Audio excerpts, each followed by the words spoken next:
porque vamos a estar viajando a la zona del Tigris y el Éufrates. Sí, y vamos a hablar sobre el alto al fuego que anunció el día de ayer, martes, Joe Biden en una intervención especial en la Casa Blanca.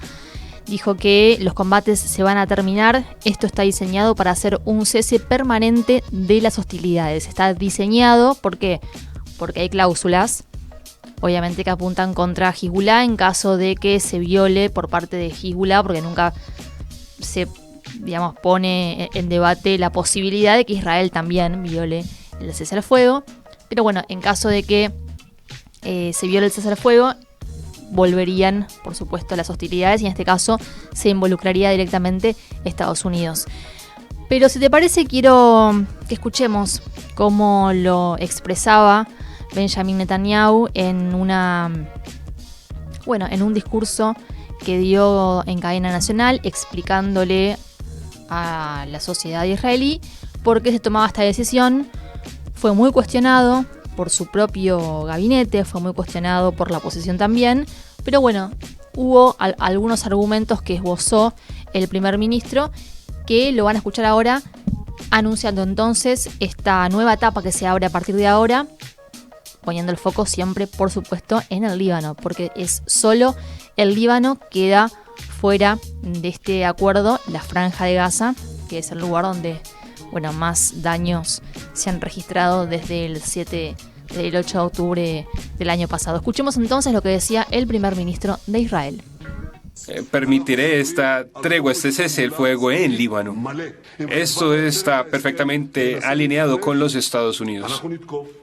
Si Hezbollah quiere armarse y tratar de atacarnos de nuevo, si quieren reconstruir esta infraestructura terrorista en la frontera, si construyen túneles, vamos a atacarlos. Entiendo lo que ustedes están diciendo. Si empezamos una tregua, no podemos empezarla de nuevo después de un ataque. Eso es lo que hemos dicho. Cuando logramos la tregua en Gaza para liberar a los rehenes, se nos dijo que no podríamos reanudar la batalla, pero igual lo hicimos, y lo hicimos de una manera sensacional. Muchas personas no creían que íbamos a ingresar a Gaza o que íbamos a ir a Shifa, pero fuimos. Mucha gente no creyó que frente a toda esta presión internacional increíble pudiésemos ser capaces de ir a Rafa y a Filadelfia, pero lo hicimos. Muchas personas no creían que íbamos a atacar el Líbano, pero de nuevo lo hicimos. Ahí escuchaban a Netanyahu, que aparte es increíble cómo va relatando un montón de cuestiones que son o violar el derecho internacional o decir abiertamente que no le importa la presión de la comunidad internacional, y lo presenta como un logro, ¿no? Esto de nadie pensaba que íbamos a invadir el Líbano y lo hicimos. La prepotencia. Claro. De alguna manera lo que da a entender es, nosotros, a pesar de este alto al fuego, podemos hacer cuando queramos lo que nos plazca. Básicamente fue un poco el mensaje que quiso dar el gobierno israelí en un contexto donde, y ahora vamos a explicar por qué, no le está yendo bien. Por eso se llega a esta tregua, que tiene la posibilidad de ser permanente, según dijo Joe Biden. El tema tiene que ver esencialmente con eso, con que no se están cumpliendo los objetivos militares de Israel. Te hago una consulta, estoy viendo acá lo que tuiteaba ayer Esteban Carrillo, recordemos, periodista que estaba en el Líbano, que se tuvo que ir por la guerra, estaba en Canadá la última vez que hablamos con él. Él hizo un recuento de los diferentes puntos de este acuerdo de tregua, de alto al fuego, donde habla que un comité de 5 miembros liderado por Estados Unidos va a estar a cargo de supervisar la implementación del cese al fuego y recibir las denuncias por incumplimiento de las partes. Esto lo que demuestra es que ya las Naciones Unidas no tienen sentido. No, que no están cumpliendo ningún papel. Acá el logro, entre comillas si se quiere, viene por parte de Estados Unidos y de Francia. Hubo una instancia parecida hace algunos meses. Recuerdo que fue justo cuando se estaba dando la Asamblea General de Naciones Unidas, que se hablaba se venía un alto al fuego, ¿no? Sobre todo negociado. Ahí tenía mayor centralidad el rol de Francia. Mientras hablaba el primer ministro de Israel ante Naciones Unidas, y se hablaba al mismo tiempo del cese al fuego en ese momento, se asesinaba a Nasrallah. Entonces se terminaba completamente con la posibilidad de un cese al fuego. En este caso pasó algo parecido, pero finalmente se termina de confirmar ya cuando Biden sale en esa conferencia de prensa especial y anuncia este mensaje que da el día de ayer, que finalmente se logra. Y le agradece a Macron por haber sido también parte de esas negociaciones. Aparentemente de fondo también está el visto bueno por parte de Donald Trump, porque uno también se puede preguntar por qué Israel espera, o sea, no espera al 20 de enero y continúa. Bueno, y quiero hablar de eso porque lo presentan como un logro por parte de Israel, lo van a ver en la prensa, sobre todo nacional, aquí en Argentina, pero cuando se hace un repaso de los medios internacionales y hablas con diferentes analistas, como el que escuchábamos hace un ratito, español que fue corresponsal en el Líbano, contaba que en realidad la situación terrestre era muy mala para Israel, a pesar de tener unas enormes capacidades, tanto militares como sobre todo de supremacía a nivel aéreo, ¿no? Que era lo que planteaba Nasrallah, recordemos, de Hezbollah, cuando hablaba que no era posible que Israel pueda invadir de modo terrestre. Bueno, no fue posible. De hecho, la operación terrestre en el Líbano por parte de Israel fracasó rotundamente. Después de 2 meses no logró controlar ninguna de las ciudades del sur, no pudo neutralizar la capacidad, sobre todo de lanzamiento de cohetes de Hezbollah en el norte. Eso no lo consiguió. Escuchábamos hace un rato al especialista que decía ni una aldea pudieron controlar. De hecho, Hezbollah logró extender sus ataques hacia el interior de Israel, ahí que generó todo un desorden de las familias que tenían que trasladarse en ciudades, las principales ciudades israelíes. Digamos, y de hecho hubo víctimas. El mismo desorden que generó Israel en el Líbano. Sin ni hablar. A ver, es incomparable. Claro. Lo que digo es que Israel no tenía pensado que al invadir el Líbano iba a tener en el territorio ocupado, problemas de estas características, ¿no? Perturbando la relativa paz que suelen tener siempre, ¿no?, los israelíes, porque se trata de eso desde hace mucho tiempo. Pero había ya malestar por parte de un gran sector de la sociedad que decía, al final, la invasión al Líbano está generando más problemas para nosotros que para el propio Hezbollah. Tampoco pudieron crear condiciones para el regreso de los israelíes que viven ahí en la zona norte de Israel, que fue uno de los objetivos cuando lanzan esta campaña. Netanyahu lo que dice es: queremos devolverle la paz a los ciudadanos israelíes del norte. Bueno, eso no lo consiguieron después de 2 meses. Ninguno de los objetivos planteados a nivel militar fueron alcanzados por parte de Israel, por eso también se entiende que hayan negociado un alto al fuego, porque ya no había demasiado más mucho más que mostrar. ¿Qué pasa con la fuerza provisional de Naciones Unidas para el Líbano? ¿Te acordás que había sido parte del debate? Bueno, además todo eso, la FINUL, la misión de paz, claro, que había sufrido varios ataques por parte de Israel y hubo denuncias y de hecho también generó obviamente posicionamientos por parte de varios de los países, como por ejemplo Italia, ¿no? Italia es uno de los países que conforman estas fuerzas. Que forman parte, claro, hay italianos que están ahí en la línea de frontera entre el Líbano e Israel y que venían sufriendo ataques, hubo bajas inclusive, y lo que decía Israel es, los están usando como escudos humanos, tienen que correrse. Y la FINUL decía, no nos vamos a correr, estamos acá hace años para garantizar la paz, no nos vamos a ir. Bueno, continuaron los ataques y fue creciendo la presión internacional. Por más que Netanyahu diga, no nos importa, se importa. Se importa porque y eso en el acuerdo fueron quedando completamente solos.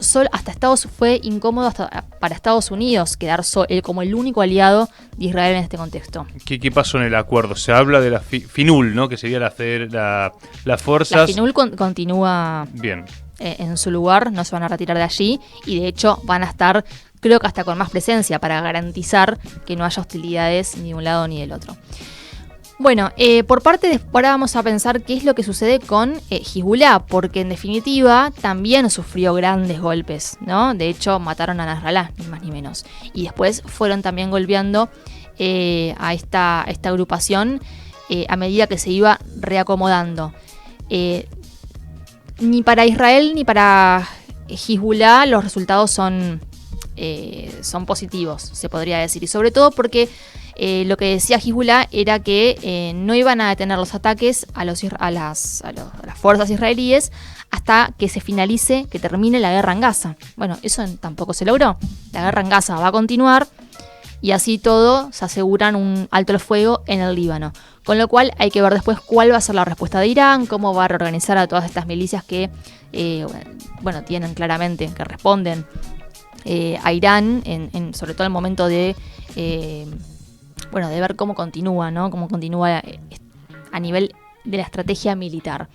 Y después, ¿qué va a pasar en Franja de Gaza? Ahí nos habla de un alto el fuego, ahí habrá que esperar seguramente a que asuma Donald Trump para ver cuáles son los pasos a seguir, pero de ahí claramente no se van a retirar, por lo menos a corto plazo. Si les parece, escuchemos lo que decía en otro momento de su intervención Benjamin Netanyahu respecto de Irán, porque también habló sobre este país, el gran enemigo regional que tiene Israel. Esto decía: Nuestros soldados y nuestra policía y nuestras fuerzas de seguridad han hecho victorias, han hecho victorias sensacionales en todos los frentes, y esto nos ha llevado a ser admirados por el mundo entero, mostrando la fortaleza de Israel en todo el mundo.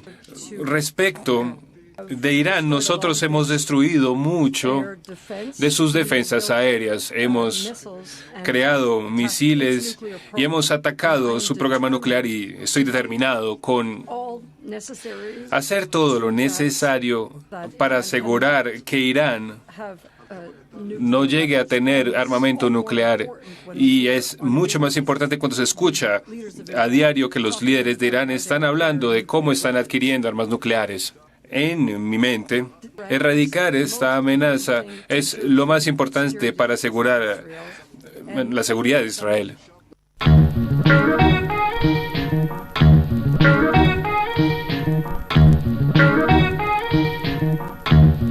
10 de la mañana, se viene la tormenta, se está anunciando por todos los medios nacionales, pero es aquí en la ciudad y conurbano. 22 grados 7 la temperatura actual, 25 de máxima para este miércoles 27 de noviembre. Bueno, lo que podemos decir entonces es que hay un cese al fuego donde Naciones Unidas no interviene Estados Unidos comandando la política de Medio Oriente. Sí, un Estados Unidos que hace unas semanas nada más había vetado una resolución del Consejo de Naciones Unidas para un alto al fuego. Y uno dice, ¿por qué una semana después o 2 semanas después anuncian esto? Bueno, primero porque quieren capitalizar esto como un logro propio de los Estados Unidos. Como el pacificador. Claro, y por otra parte porque quieren imponer las condiciones ellos, ¿no? En el Consejo de Naciones Unidas tenés que negociar y las resoluciones son votadas por los miembros permanentes y por los miembros que también están ahí de manera temporal. Pero bueno, en este caso se logra este alto al fuego patrocinado por Estados Unidos y Francia. Hay que ver hasta si se sostiene en el tiempo y bueno, cómo se reorganiza la vida allá en el Líbano. Pensemos que es una ciudad que quedó no al nivel de Franja de Gaza, por supuesto, pero destruida en muchas de sus ciudades, aldeas, pueblos. Bueno, ¿quién se hace cargo de la reconstrucción? Cosa que no parece estar debatiéndose, por lo menos en el tratado. Ahora, esto es un cese al fuego. Y por otro lado, analistas internacionales, siempre que hablamos de Israel, dicen atenti, que pueden algunos hablar mal de Israel, pero después negocian. Es decir, no hay que guiarse tanto por lo que se dice, sino por lo que se hace. Claramente. Porque, por ejemplo, Rusia puede estar junto a la causa palestina en algunos momentos, o también China. Recordemos que las 14 organizaciones de la resistencia palestina se reunieron hace 2 meses aproximadamente en Pekín, con una declaración de Pekín, pero no es que China después se va a meter para impedir que sigan masacrando a los palestinos en Franja de Gaza. Ni siquiera los propios países árabes. Tampoco. Entonces, o sea, hay tantas diferencias y tanta rivalidad a nivel regional que también es compleja la realidad política en la zona. Mucho poder económico de Israel. Mucho poder económico. Entonces, bueno, quiero darte pie para hablar de Erdogan, de Turquía, que es uno de los países más importantes de la región, es la conexión entre Europa y Oriente. es integrante de la OTAN. Ujú. ¿Ya entró en la Unión Europea? No, Pero bueno. hace 20 años que espera ser incorporada, Pero es parte del BRICS. pero es parte del BRICS. Bueno, y Erdogan es un tipo que cuando habla se lo escucha porque es de los grandes líderes. ¿Qué salió a decir? Bueno, se refirió a la orden de arresto emitida por la Corte Penal Internacional, pero antes de escucharlo a Erdogan quiero comentar que en el G7, hubo reunión de cancilleres del G7, pasó completamente desapercibida, porque la realidad es que están los gobiernos de estos 7 países que conforman este grupo, están en retirada, o sea, arrancando por Estados Unidos y Alemania, ¿no? Alemania, Olaf Scholz está al borde de irse, ¿no? Porque el Parlamento de hecho va a votar la moción de censura dentro de poco y se va a llamar a elecciones adelantadas. Pero más allá de eso, tuvieron que referirse a la orden de arresto emitida por la Corte Penal Internacional. La misma la misma corte que ordena el arresto, por ejemplo, contra Putin. Claro. Ahí salieron todos a festejar, a decir que bueno, Putin ahora no va a poder ir a ningún lugar porque va a ser arrestado. Claro, cuando les preguntaron, bueno, ¿y con Israel cuál va a ser el posicionamiento? Bueno, no les quedó otra que salir a decir lo siguiente en un comunicado muy escueto. Reiteramos nuestro compromiso con el derecho internacional humanitario y cumpliremos con nuestras respectivas obligaciones. Nada más dijeron al respecto. Porque Netanyahu estuvo en Estados Unidos. Sí, pero fue antes de la orden. De todas maneras, Estados Unidos puede no cumplirla. Estados Unidos dice que no, que va a desestimar la denuncia. Ahora, claro, quedás muy mal parado, porque la realidad es que vos cumplís lo que dice la Corte Penal Internacional siempre y cuando te guste lo que dictamina. Bueno, en este caso salieron a decir esto desde el grupo de los 7 y me causa gracia porque es como, bueno, no nos queda otra que referirnos al tema, nos sacamos rápido de encima esto, pero claramente lo que dijeron es, bueno, vamos a tener que respetar lo que diga la Corte Penal Internacional, con lo cual se infiere que Netanyahu no va a poder ir a ninguno de estos países, ¿no? En Canadá, Japón, ni los europeos que forman parte. Bueno, y ahora vamos a escuchar a Erdogan, que también se refirió a esta orden de detención, claramente en otros términos. Escuchemos entonces lo que decía el líder de Turquía. También me gustaría expresar nuestro apoyo a la orden de arresto emitida por la Corte Penal Internacional contra el primer ministro israelí Netanyahu y el exministro de Defensa Gallant.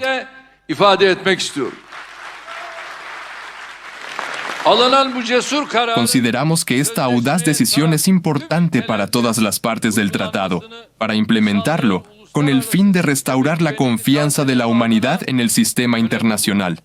Es especialmente imperativo que los países occidentales, que durante años han enseñado al mundo sobre derechos, leyes, justicia y derechos humanos, cumplan con sus compromisos en este momento.